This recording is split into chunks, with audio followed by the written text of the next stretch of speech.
Lubos na ikinalulugod ng manunulat na ibahagi ang kwentong ito ng libre, at ang inyong pagtangkilik ang pinakamalaking gantimpala. Gayunpaman, kung sa tingin ninyo ay karapat-dapat ang akdang ito ng karagdagang suporta, malugod naming tatanggapin ang anumang inyong may aabot. Maaari po ninyong gamitin ang QR codes o ang bank account details na makikita sa inyong screen. Anumang halaga ay makatutulong upang patuloy na makalikha ng mga bagong kwento. Tandaan po na hindi ito sa pilitan, kundi isang voluntaryong pagsuporta lamang. Maraming salamat po. Ang nilalaman ng akdang ito ay buong-buong kathang-isip lamang. Lahat ng pangalan ng tauhan, mga lugar, at pangyayaring inilarawan ay mula sa malikhaing imahinasyon ng manunulat. Kung mayroon mang pagkakahawig sa mga pangalan ng tao, lugar, o insidente sa tunay na buhay, buhay man o yumao, ito ay hindi intensyonal at isa lamang purong nagkataon. Hello dear listeners! Bago tayo magsimula, gusto ko lang magpasalamat sa inyong patuloy na pakikinig at suporta sa channel na ito. Dahil sa inyo, patuloy tayong nakakagawa ng mga kwentong nagbibigay saya, kilig at emosyon. Kung gusto ninyong magbigay ng extra support, pwede ninyong gamitin ang super thanks button dito sa video. Simple lang, i-click nyo lang yung thanks button sa baba, piliin ang amount na gusto ninyo, at pwede rin kayong mag-iwan ng message. Malaking tulong na yon para mas mapaganda pa natin ang mga susunod na kwento. Mas maayos na audio, mas mabilis na uploads, at mas maraming chapters.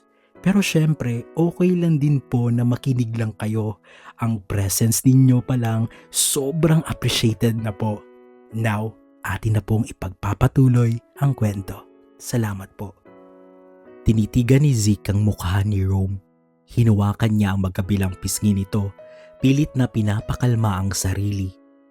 Huwag mo munang piliting magsalita, Mrs. Bulong ni Zeke. Ang boses ay puno ng pag-aalala. Tatawagin ko lang ang doctor na available para masuri ka at tatawagan ko na rin si Dr. Cassie.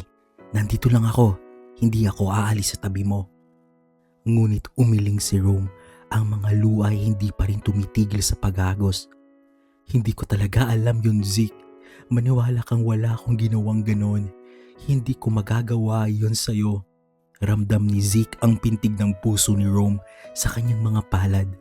Alam niya ang tinutukoy ni Rome ay ang mga paninirang ginawa ni Claire at ang mga maling akalang bumalot sa kanila noon.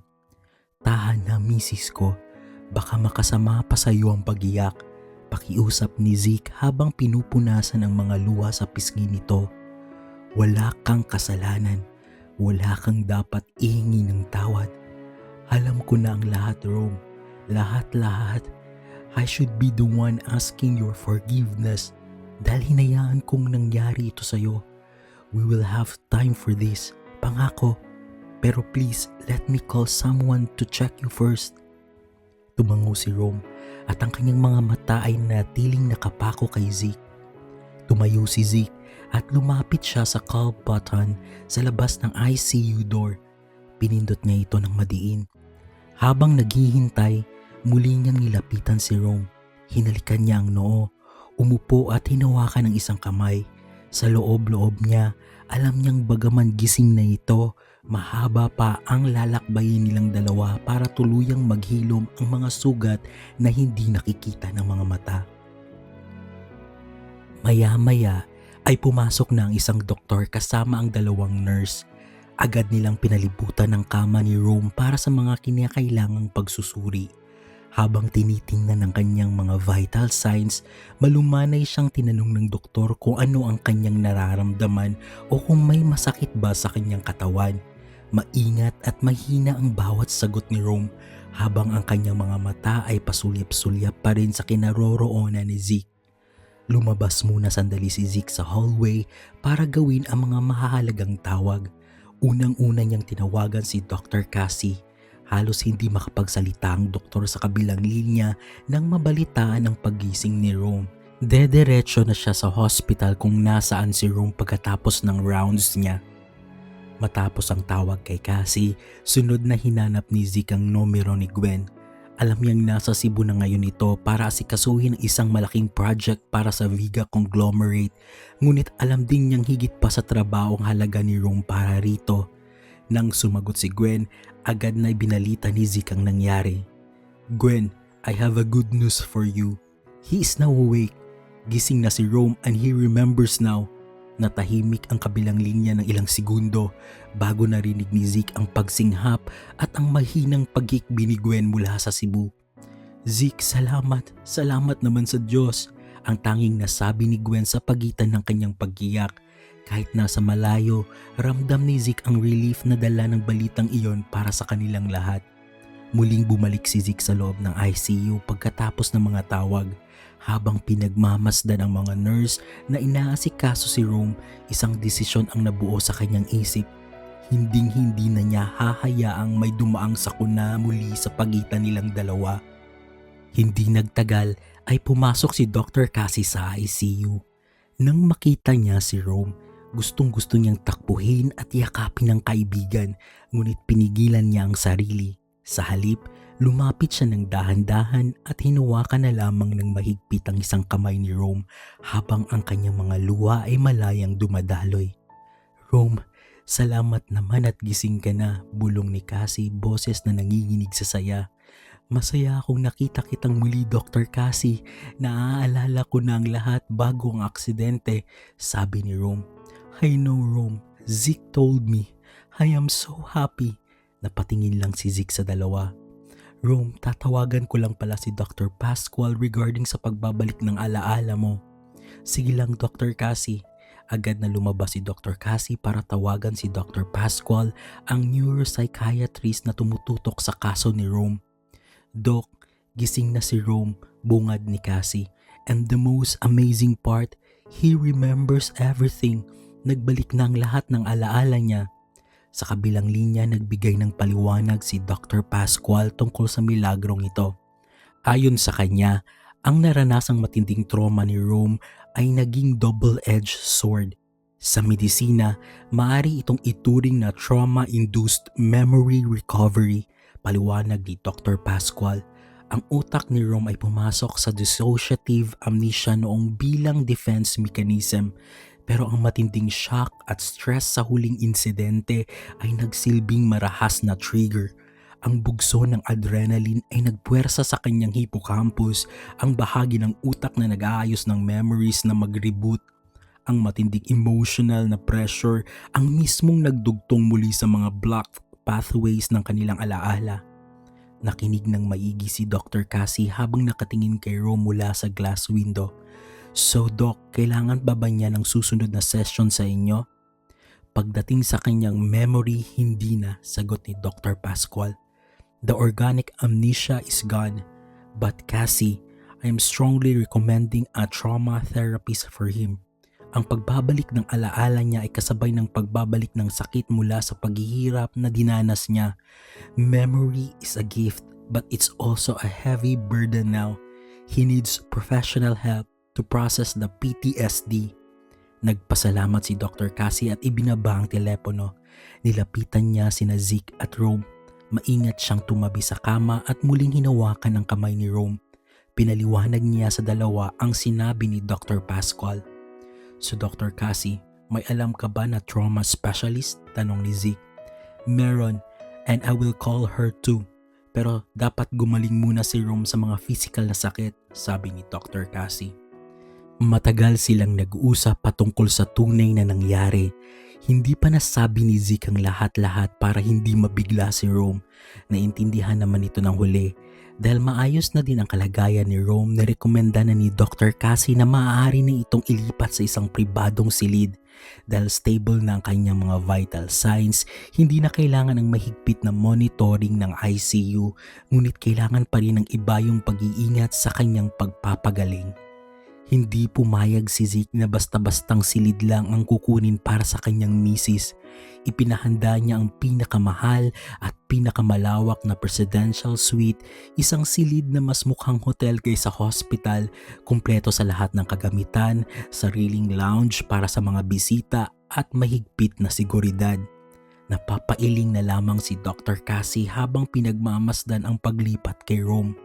Zeke, sapat na ang regular private room. Biro niya, bagaman bakas ang tuwa sa kanyang mga mata dahil alam niyang gagawin ni Zeke ang lahat para kay Rome.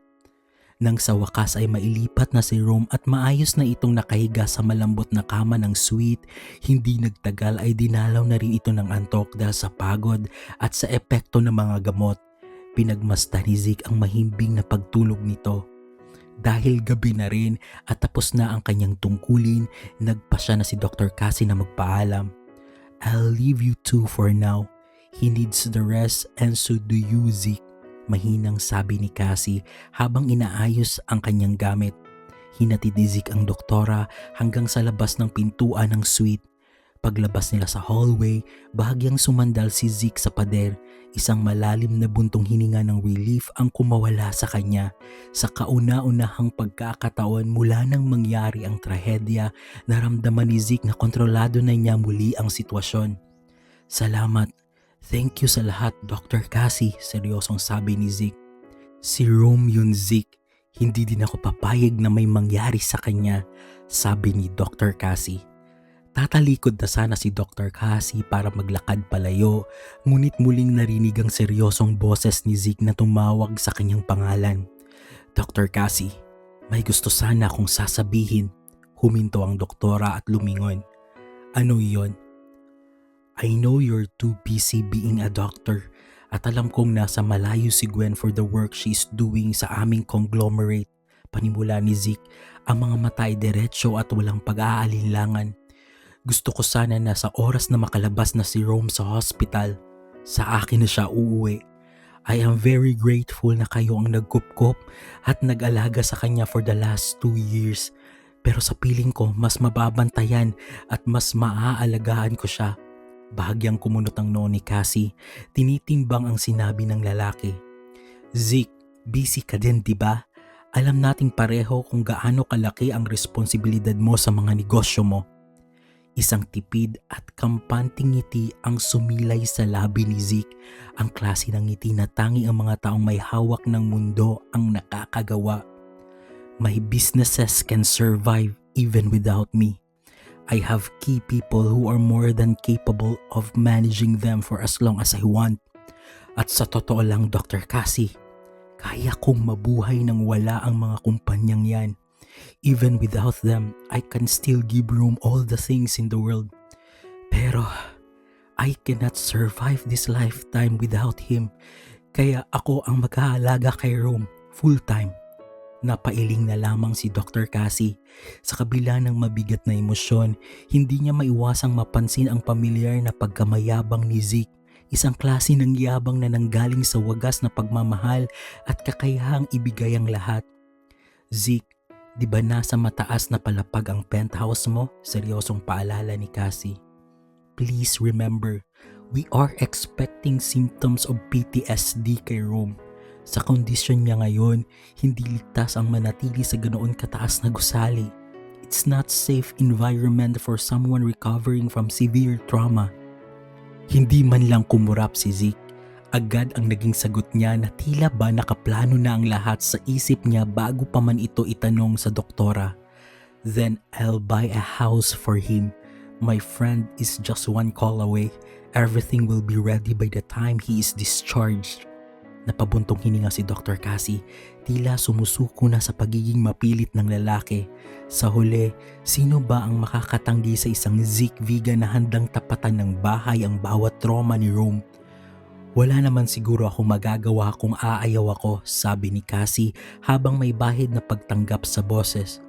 "Pero si Rome pa rin ang masusunod, Zeke. Desisyon niya ang huling kailangan nating pakinggan." "Of course, Dr. Cassie. I wouldn't have it any other way," sagot ni Zeke. "Sige na, Zeke, balikan mo na si Rome sa loob. Aalis na ako." Isang huling tango ang ibinigay ni Dr. Cassie bago siya tuluyang tumalikod at naglakad palayo sa hallway. Dahan-dahang pumasok si Zeke sa loob ng marangyang suite. Lumapit siya sa kama at pinagmasdan si Rome, isang tanawing matagal niyang ipinagdasal na muling makita ng payapa. Yumuko si Zeke at iginawad ang isang mabilis ngunit mapagmahal na halik sa noo ni Rome bago pumunta ang kanyang mga labi sa labi nito para sa isang mababaw na halik.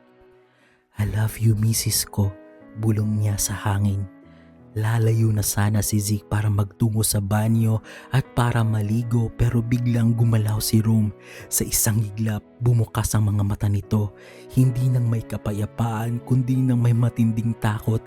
Ang kanyang paghinga ay biglang bumilis at ang kanyang mga mata ay tila may nakikitang isang alaala. Nagulat si Zeke sa naging reaksyon ni Rome. Ang kanyang puso ay napuno ng pag-aalala. Agad siyang lumapit at itinaas ang kanyang kamay, balak sanang haplusin ang pisngi ni Rome para ito ay pakalmahin. Ngunit nang makita ni Rome na papalapit ang kamay nito, tila isang madilim na anino ang kanyang nakita. Bigla itong napahatras sa headboard ng kama, pilit na isinisiksik ang sarili palayo. Tama na, please. Tama na po. Tama na. Ayoko na po, ang sakit na. Tama na po, nagmamakaawa ko. Ang sunod-sunod na sigaw ni Rome sa gitna ng kanyang pagiyak. Bawat pagsamon niya ay tila sumasaksak sa dibdib ni Zeke. Rome, si Zeke to, please calm down. Malumanay ngunit madiing sabi ni Zeke. Nanatili siyang nakatayo sa isang distansya sapat para hindi lalong takutin si Rome. Nang marinig ni Rome ang pamilyar na boses ni Zeke, ang baritono nito na laging nagbibigay sa kanya ng seguridad, unti-unting humupa ang kanyang pagpalahaw. Ang kanyang mga mata ay nagsimulang mag-focus sa lalaking nasa harap niya. Dahan-dahang lumapit si Zeke. Ang bawat hakbang ay maingat na tila lumalapit sa isang sugatang ibon. It's okay, Rome. You are safe now. I am here. Your husband is here. Please, Mrs., let me come to you. Nang tuluyan nang magbalik si Rome sa realidad, nakita niya ang sakit at pag-aalala sa mga mata ni Zeke. Zeke, sorry. Hikbi niya. Ang kanyang buong katawan ay nanginginig pa rin sa takot. Shh, I'm here, okay? Agad na lumapit si Zeke at kinulong si Rome sa kanyang mga bisig. Niyakap ni Zeke si Rome ng mahigpit at sa sandaling iyon niyakap ni Rome ang kanyang mga braso sa leeg ni Zeke. Mas hinigpitan pa niya ang yakap. Isinisiksik ang kanyang mukha sa balikat ni Zeke na parang isang batang takot na takot. Habang patuloy ang kanyang pagiyak, tanging ang init ng katawan ni Zeke at ang tibok ng puso nito ang nagsilbing patunay na tapos na ang bangungot kahit na ang mga bakas nito ay naroroon pa rin sa kanyang isipan. Lumipas ang mga minuto at unti-unting humupa ang panginginig ng katawan ni Rome hanggang sa tuluyan na ito muling dinalaw ng antok sa loob ng mga bisig ni Zeke. Gaya ng isang batang pagod sa pagiyak, naging mababaw at payapa ang kanyang paghinga habang ang kanyang mga kamay ay mahigpit pa rin nakakapit sa laylayan ng damit ni Zeke. Hindi siya binitawan ni Zeke. Nanatili siyang nakaupo sa kama. Maingat na sinusuportahan ng katawan ni Rome upang hindi ito maistorbo sa pagtulog. Sa gitna ng katahimikan ng presidential suite, hindi na napigilan ni Zeke ang kanyang sarili. Isang butil ng luha ang kumawala sa kanyang mata at dahan-dahang gumulong sa kanyang pisngi. Pinahid niya ito ng bahagya, ngunit ang paninikip ng kanyang dibdib ay nananatili. Punong-puno siya ng awa habang pinagmamasdan si Rome. Ang bawat pilat at ang bakas ng takot sa mukha ni Rome ay tila mga latay sa sarili niyang puso. Higit pa sa galit, ang nararamdaman niya ay ang matinding pagnanais na burahin ang lahat ng pait na dinanas nito. Yumuko siya at muling iginawad ang isang banayad na halik sa noo ni Rome. Tila sinusubukang ihatid ang kanyang proteksyon sa pamamagitan ng dampi ng kanyang mga labi. Tapos na ang lahat, Mrs. Bulong ni Zeke, ang boses ay paos at basag kahit paalam niyang hindi siya naririnig nito. Nagbayad na ang may gawa sa'yo nito. Hinding-hindi na nila tayo muling masasaktan. Maingat na inayos ni Zeke ang pagkakahiga ni Rome sa kama. Tila siya humahawak ng isang mamahaling porselana na kaunting pagkakamali lang ay baka muling mabasag. Nang masiguro niyang malalim at kalmado na muli ang paghinga ni Rome, dahan-dahan siyang tumayo at lumayo ng kaunti. Sapat para hindi magising si Rome, ngunit nananatili pa rin sa loob ng kanyang paningin. Kinuha niya ang kanyang cellphone at agad na tinawagan si Dr. Cassie. Hindi nagtagal ay sumagot ang doktora sa kabilang linya. Dr. Cassie, nagising siya. Panimula ni Zeke, ang kanyang boses ay mababa at bakas ang pag-aalala. Akala niya ay may mananakit sa kanya, kahit ako muntik na niyang hindi makilala sa takot. Narinig ni Zeke ang malalim na pagbuntong hininga ni Dr. Cassie sa kabilang linya. I was afraid of that, Zeke. That's the PTSD kicking in. Ang utak ni Rome ay tila laging nakaalerto sa panganib. Kahit nasa ligtas na siyang lugar, ang kanyang response ay triggered pa rin dahil sa hirap na dinanas niya. Anong dapat kong gagawin? Tanong ni Zeke. Kailangan siyang bantayan ng maigi, Zeke. Hindi lang physical monitoring kundi emotional grounding, paliwanag ni Dr. Cassie. Kailangan niyang maramdaman sa bawat oras na gising siya na may poprotekta sa kanya. Kailangan niyang marinig at makita na wala na sa paligid ang taong nanakit sa kanya. You have to be his anchor. Ikaw ang magsisilbing patunay sa kanya na tapos na ang masasakit na nangyari. Nanatiling tahimik si Zeke habang nakatingin sa natutulog na si Rome. Ang bawat salita ni Cassie ay tila isang misyon na itinatatak niya sa kanyang puso. I understand, maikli ngunit determinadong sagot ni Zeke. Matapos ang tawag, ibinaba ni Zeke ang cellphone at muling naupo sa tabi ng kama. Hindi na siya nag-abalang maligo. Sa halip, pinanood niya ang bawat galaw ni Rome. Tumabi siya sa kama at niyakap ito ng dahan-dahan. Andito lang ako, Mrs. Di kita papabayaan, pabulong na sabi ni Zeke. Maya-maya ay nakatulog na din ito. Kinabukasan, maagang nagising si Zeke at ang unang bumungad sa kanyang paningin ay ang payapang mukha ni Rome na mahimbing pa ring natutulog sa kanyang mga bisig. Isang tipid na ngiti ang sumilay sa labi ni Zeke. Hindi niya napigilang yumuko at dampian ng isang mababaw na halik ang mga labi nito bago dahan-dahang kumalas, maingat na hindi ito magising. Nang makatayo na, kinuha ni Zeke ang kanyang cellphone at lumayo ng konti patungo sa malawak na bintana ng suite. May isang numero siyang tinawagan. Oh pare, ang aga mo naman tumawag, bungad ng boses sa kabilang linya. Reklamo ni Andrew Ford, isa sa mga malapit na kaibigan ni Zeke at kabilang din sa listahan ng pinakamayamang bachelors sa bansa. Pare, sorry but not sorry. I have a request. Seryosong sagot ni Zeke habang nakatingin sa labas, tanaw ang skyline ng lungsod. Hindi ba pwedeng mamaya na yan pare? Antok na muling hirit ni Andrew. I want your help. Is your friend still selling her mansion in Forbes? Tila nabuhusan ng malamig na tubig si Andrew sa kabilang linya. Bigla itong nagising at napaayos na upo. Why pare? Nagising ka ata sa tanong ko ah. Puna ni Zeke, bakas ang bahagyang panunuya sa boses. Of course, a friend calling in this ungodly hour at negosyo agad ang bungad. Syempre magigising ako. What can I help you about the mansion? I will buy it in cash. At gusto ko maayos ang lahat sa lalong madaling panahon. Walang paligoy-ligoy na deklara ni Zeke. Natahimik sandali si Andrew, tila hindi agad na proseso ang narinig. Pare, wait, the mansion costs billions of pesos. Do I sound like I care, Andrew? Tanong ni Zeke. Napangiti si Andrew sa kabilang linya. Kilala niya si Zeke, kapag ito ang nagdesisyon, walang halaga ng pera ang makakapigil dito. Okay. I will tell my secretary to send all the necessary papers to your secretary. Wala nang bawian pare ha? This is a deal. Deal, maikling sagot ni Zeke.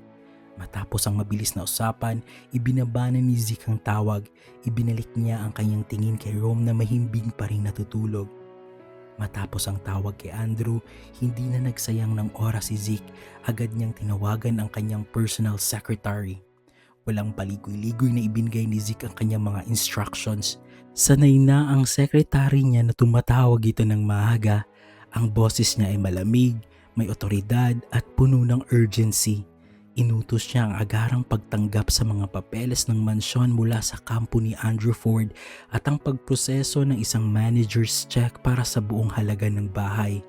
Ngunit hindi lang ang pagbili ng bahay ang kanyang inasikaso, inatasan din niya ang kanyang secretary na bumuo agad ng isang kompletong household staff mula sa mga kasambahay, gardeners, mga driver hanggang sa isang elite security team na magbabantay sa bawat sulok ng bahay. I want them vetted thoroughly. Background checks, references, everything, mariing dagdag ni Zeke. At siguraduhin mo na ang kukunin mong security ay marurunong rumispeto sa privacy namin. Kaya kong maramdaman ni Rome na nakakulong siya pero gusto kong alam nating ligtas siya, okay? Pagkatapos ay binaba niya agad ang tawag at pumunta na ulit kay Rome. Tiningnan niya si Rome nang mahimbing pa rin natutulog. Tumabi ulit si Zeke at dahan-dahang niyakap si Rome. Tinitigan lang ang kanyang mukha.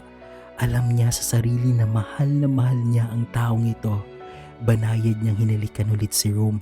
Hinawakan niya ang pisngi nito at ninanamnam ang sandaling nakasama niya ito. Nagising ito.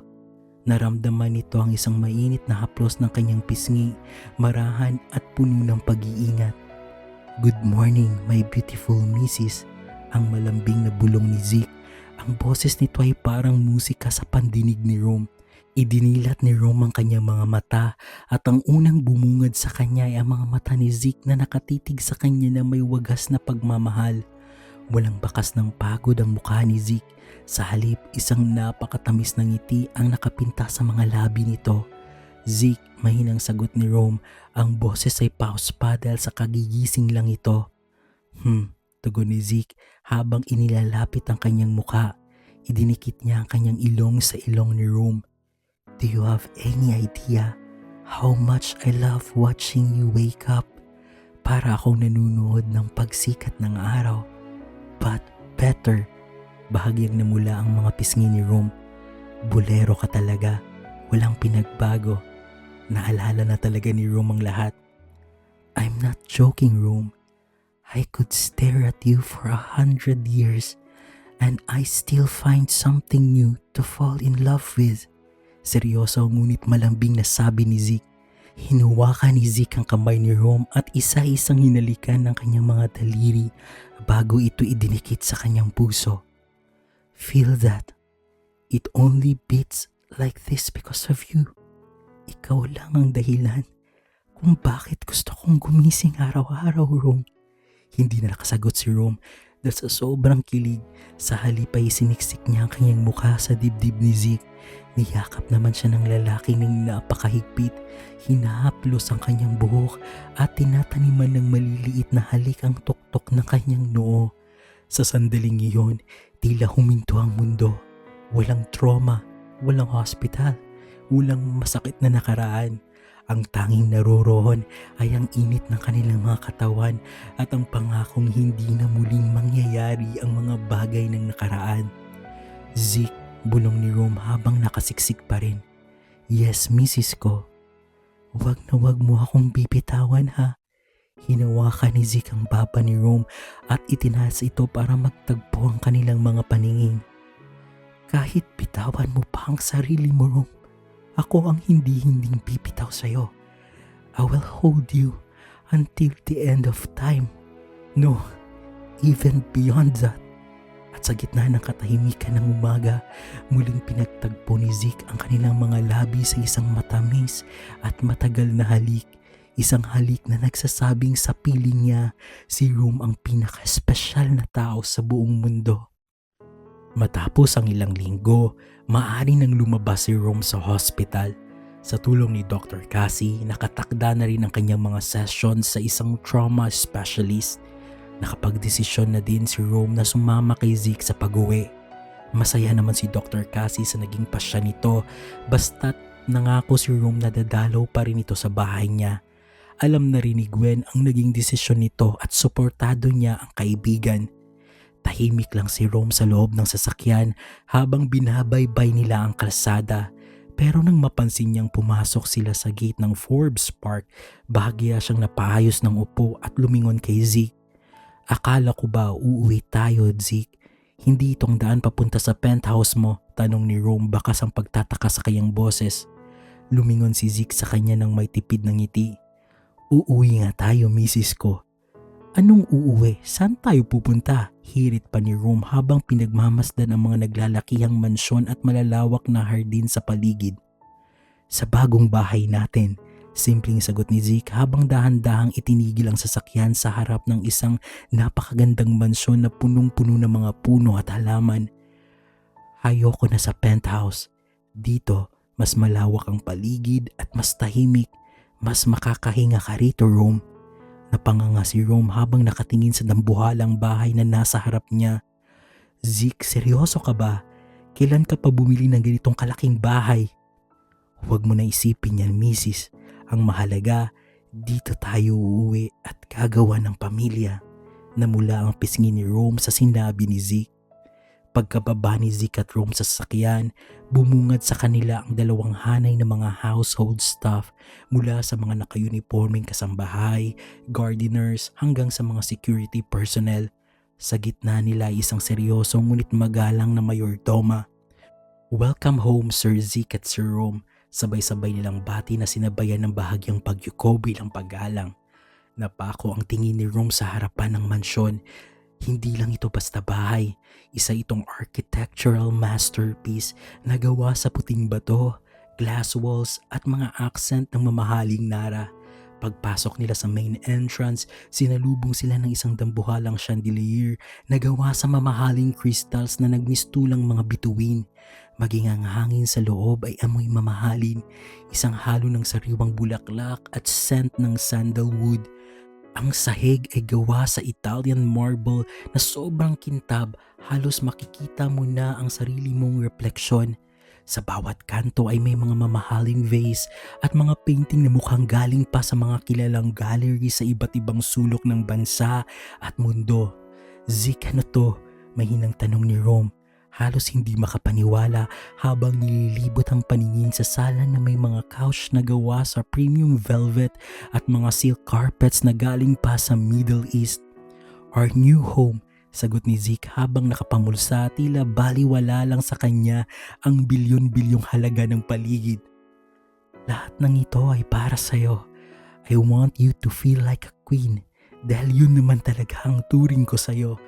Napansin din ni Rome ang malawak na glass window sa dulo na nakaharap sa isang pool at isang garden na puno ng mga bibihirang halaman. Walang matatayog na building na nakaharang kundi asul na langit at berdeng paligid lang. Bawat gamit mula sa smart home system hanggang sa mga kitchen appliances na gold-plated ang ilang detalye ay sumisigaw ng karangyaan. Ang madilim na karanasan ay napalitan ng ganito kagandang paraiso sa isang iglap lang dahil sa pagmamahal ng isang Zeke Viga. Nakaramdam ng pagod si Rome pero bago pa man siya makahanap ng mauupuan, naramdaman na niya ang marahang pagyakap ni Zeke mula sa kanyang likuran. Ipinatong ni Zeke ang kanyang baba sa balikat ni Rome. Nagkatinginan ang mga nakakakitang kasambahay sa tagpong iyon at nagngitian. Pilit na itinatago ang kanilang kilig sa nakikitang kaswitan ng kanilang amo. Nagustuhan mo pa, Mrs. ko? Mahinang bulong ni Zeke, sapat lang para marinig ni Rome. Zeke, masyadong malaki to para sa ating dalawa, sagot ni Rome habang hinahawakan ang mga kamay ni Zeke na nakapulupot sa kanyang bewang. Baka maligaw ako rito. Natawa ng mahina si Zeke. Hindi ka maliligaw. Gusto mo sundan kita palagi? Humarap si Rome kay Zeke. Magkalapit ang kanilang mga muka. Kahit sa banyo, biro ni Rome. Hinawakan ni Zeke ang pisngi ni Rome at tinitigan ito na may malalim na pagmamahal. Lalo na sa banyo. Hindi akalain ng mga household staff na isang Zeke Viga ay may ganitong side pagdating sa mga ganitong bagay. Hinila ni Zeke ang kamay ni Rome at dahan-dahang isinayaw ito na walang musika sa gitna ng malawak na sala. Ang tunog lang ng kanilang mahinang tawanan ang naririnig. Zeke, pinagtitinginan tayo, sabi ni Rome. Rome, sa bahay na to, wala ka ng ibang iisipin kundi kung paano tayo magiging masaya, sabi ni Zeke bago idinikit ang kanyang noo sa noo ni Rome. You are the soul of this mansion. Without you, this is just an expensive pile of stones. Kaya please, stay happy for me. Hindi na nakasagot si Rome. Isinandal na lang niya ang kanyang ulo sa dibdib ni Zeke. Maging ang mayordoma na nakamasid mula sa malayo ay napapangiti na lang. Maya-maya ay iginiya ni Zeke si Rome sa kanilang master bedroom. Kung namangha si Rome sa baba, dito ay tila nawalan siya ng hininga. Ang silid ay napapalibutan ng floor-to-ceiling glass windows na tanawang kislap ng mga bituin sa langit kung gabi. Isang king-size bed ang nasa gitna na may mga telang gawa sa pinakamalambot na seda at ang paligid ay napabalot ng mainit at madilim na liwanag mula sa mga scented candles na sadyang inihanda.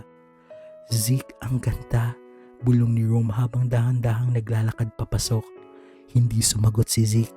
Sa halip, marahan niyang isinara ang pinto at nilak ito. Isang tunog na tila naghihiwalay sa kanila mula sa buong mundo. Lumapit siya kay Rome at mula sa likuran ay muling siyang niyakap. Idinikit ang kanyang dibdib sa likod nito. Everything in this room and everything in my life, it all belongs to you, Rome. Paos na sabi ni Zeke. Hinarap ni Zeke si Rome. Kitang-kita ang pagmamahal sa mga mata ng lalaki. Inabot ni Zeke ang kanyang muka. Hinaplos ang kanyang mga panga gamit ang kanyang hinlalaki nang may labis na pag-iingat. Tila ba tinitiyak na totoo ang lahat ng ito? Misis ko, sambit ni Zeke bago dahan-dahang inilapit ang kanyang muka. Nagsimula ang lahat sa isang halik. Mabagal, malalim at puno ng respeto. Naramdaman ni Rome ang seguridad sa bawat haplos ni Zeke. Ang bawat dampi ng balat nito ay tila nagpapagaling sa mga sugat ng kanyang alaala. Dahang-dahang inakay ni Zeke si Rome patungo sa kama. Ang bawat galaw nila ay tila isang marahang sayaw. Walang pagmamadali ito at para sa muling pagtuklas sa isa't isa. Sa gitna ng malambot na sapin, pinagsaluhan nila ang init ng kanilang pagmamahalan. Ang mga bulong ni Zeke ng I love you at nandito lang ako ang nagsilbing musika sa kanilang pag-iisa. Higit pa sa pisikal na aspeto, ito isang banal na pagsasama ng dalawang kaluluwang muntik ng paghiwalayin ng tadhana. Sa bawat haplos ni Zeke, ipinaramdam niya kay Rome na siya ay mahalaga, na siya ay ligtas at siya ay pag-aari ng isang lalaking handang itaya ang lahat para sa kanya. Nang matapos ang lahat, naiwang magkayakap ang dalawa sa ilalim ng kumot.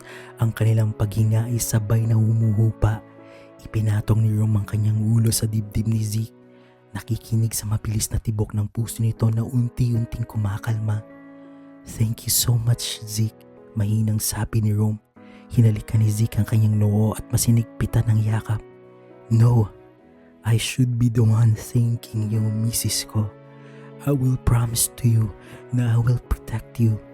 Just love me no matter what. Sa paglipas ng mga araw, formal nang sumabak si Rome sa kanyang mga sessions sa isang trauma specialist. Naging positibo ang tugon ni Rome sa bawat gamutan. Unti-unting bumabalik ang kanyang kumpiyansa at katahimikan ng isip. Sa buong prosesong ito, hindi humiwalay si Zeke sa kanyang tabi.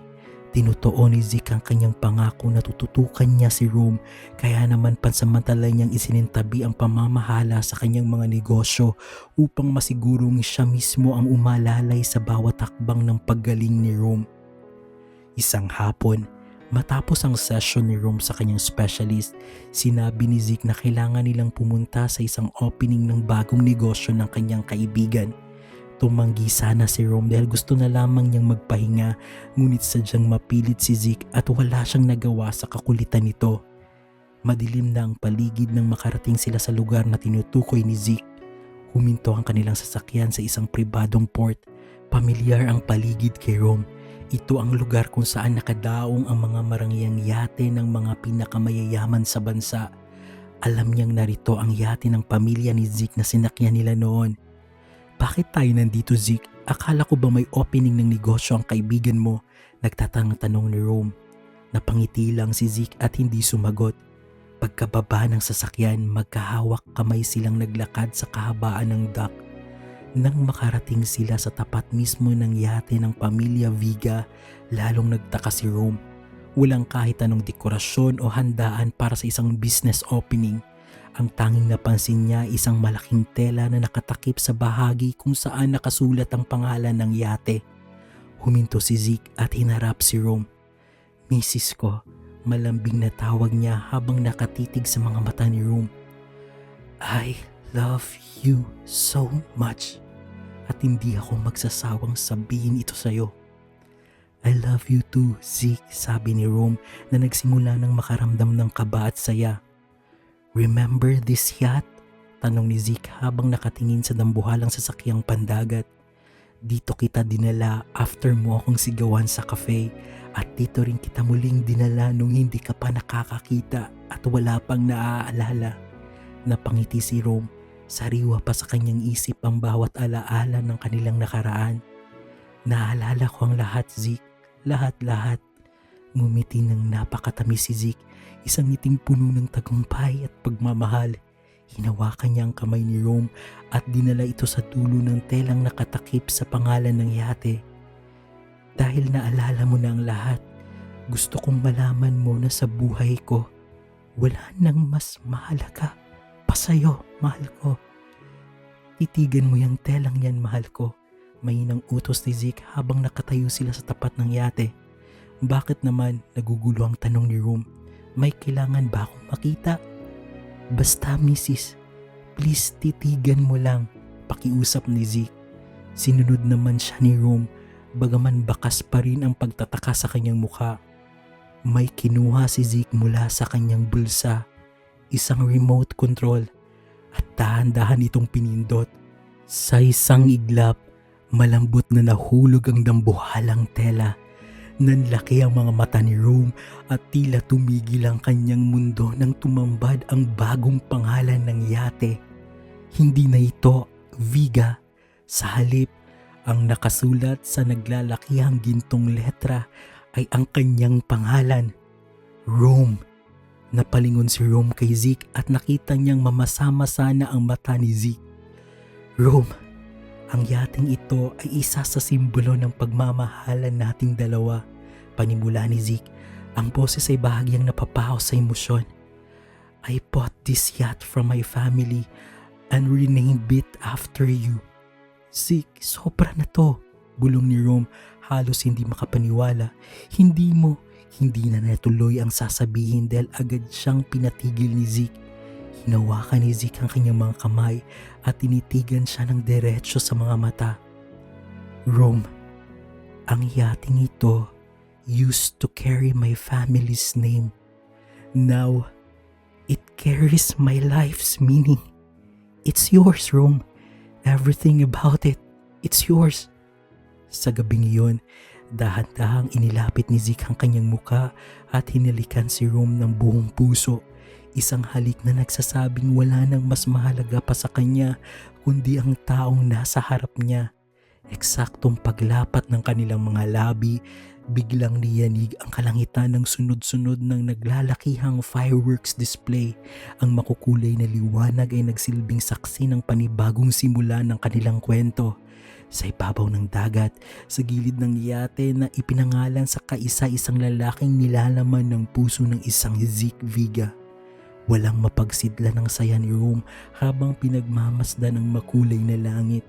Grabe talaga magmahal si Zeke. Walang limitasyon, walang paghahalinlangan.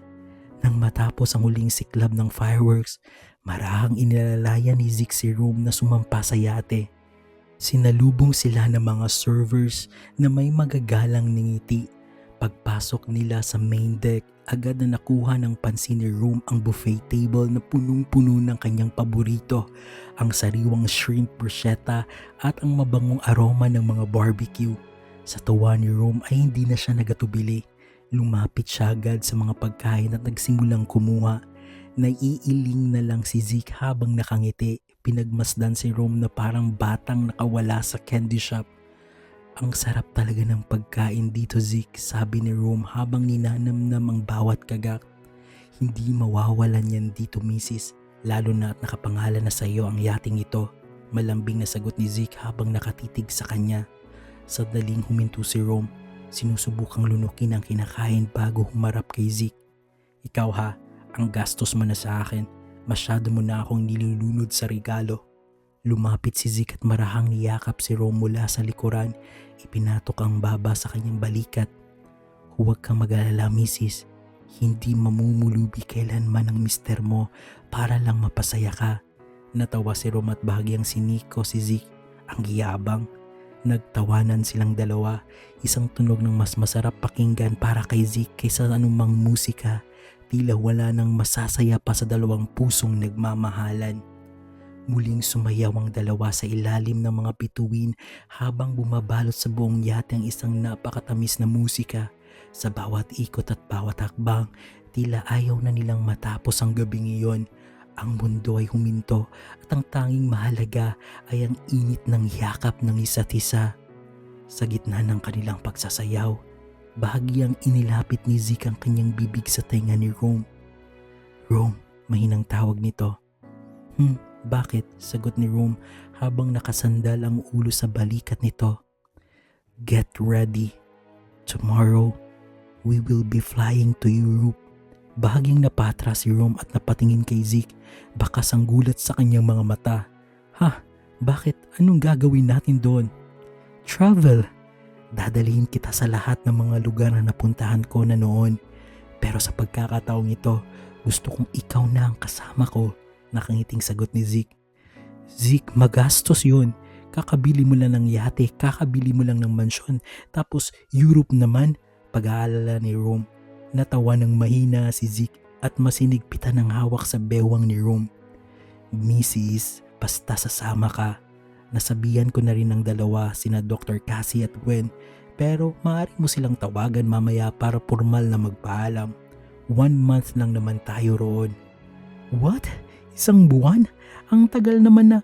Hindi na natapos ni Rome ang kanyang sasabihin dahil agad na sinelyuhan ni Zeke ang kanyang mga labi ng isang matamis at mapusok na halik. Isang halik na nagpatahimik sa lahat ng kanyang pag-aalinlangan. Nang maghiwalay ang kanilang mga labi, nanatiling magkalapit ang kanilang mga muka. Ramdam ang hininga ng isa't isa.